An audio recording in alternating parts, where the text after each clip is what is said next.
Everybody says we always got a choice, bro.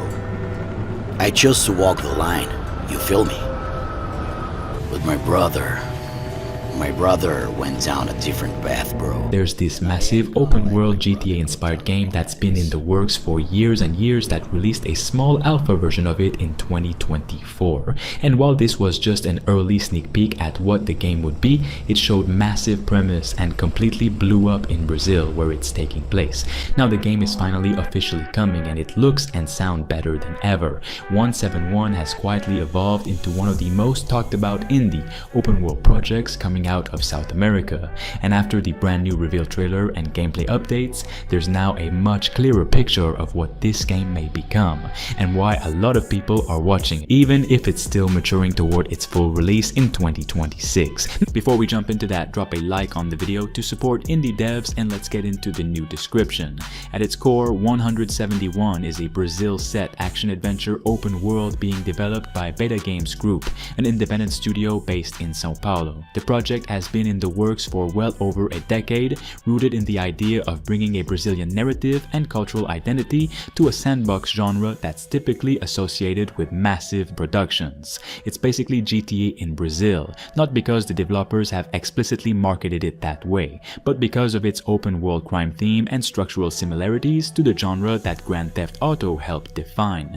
The first thing that many players and fans will notice in the recent official materials is that 171 is growing up fast. After years in early access on Steam and after a lengthy development period, the studio has now released a dedicated story trailer that leans deeply into character, narrative, and its massive open world full of different locations. With its latest reveal, 171 is finally beginning to show what the full release is aiming for, and it's far more ambitious than the early access version ever suggested.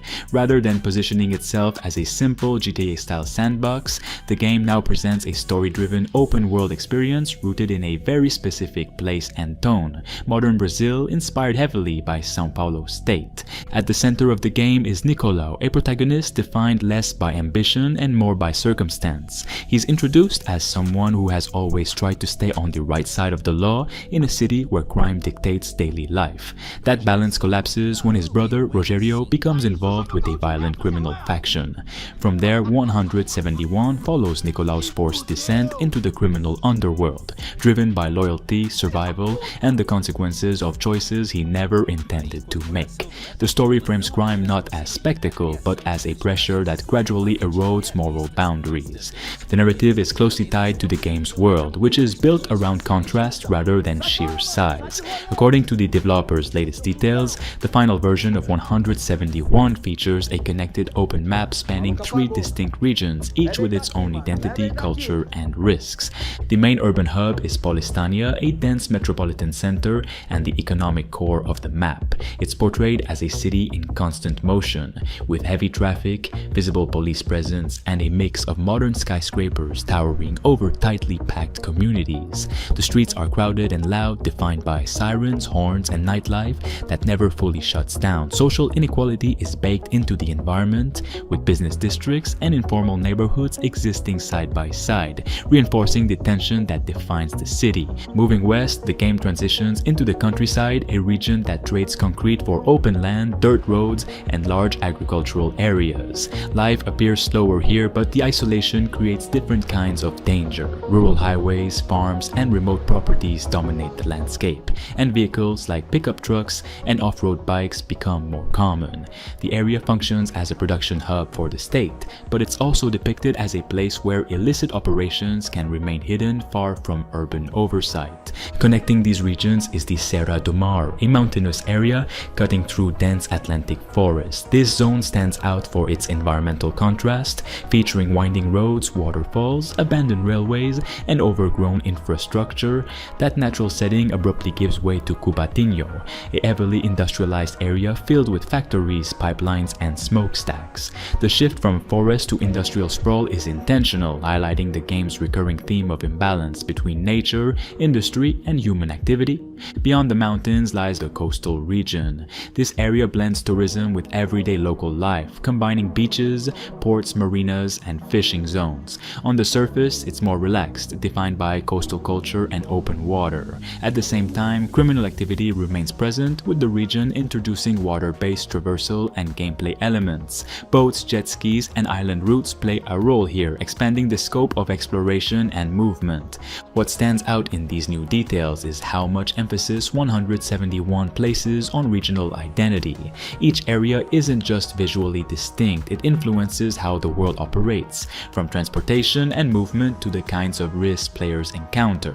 The game appears less focused on exaggerated spectacle and more interested in grounding its systems in believable environments. Taken together, the updated information paints a clearer picture of what the final version of 171 is trying to achieve. It's a narrative-driven open-world game built around place, atmosphere, and consequence, rather than a purely chaotic sandbox. The early access release now reads more like a foundation than a reflection of the final scope. That trailer also highlights professional voiceover in both Portuguese and English, suggesting the full narrative experience is being taken seriously. This latest trailer and update also confirm that the final version of 171 is targeting a full launch in 2026 with significantly expanded content compared to what's currently available. The Steam Early Access build has already been adding a lot of playable systems, new vehicles, expanded roleplay elements, additional jobs, and world interactions, and these updates indicate the final version will dive even deeper. One of the things that stands out about 171 is how it conveys the texture of Brazilian urban life without just copying existing franchises. The city the game is set in, inspired by São Paulo and its surrounding suburbs, feels distinct, not a generic crime noir backdrop. Streets, NPC interactions, architecture, vehicle traffic, and what you see on screen are all influenced by real-world local flavor while still fitting an open-world action structure. The recent materials show vibrant neighborhoods, busy traffic, gangs with unique identities, and ambient details that reflect real city energy. Instead of a wandering blank slate, the narrative aims to give players something more emotionally grounded to follow, with cutscenes and character moments supported by performance capture and facial animation implementation. From a development perspective, 171 has also grown technically.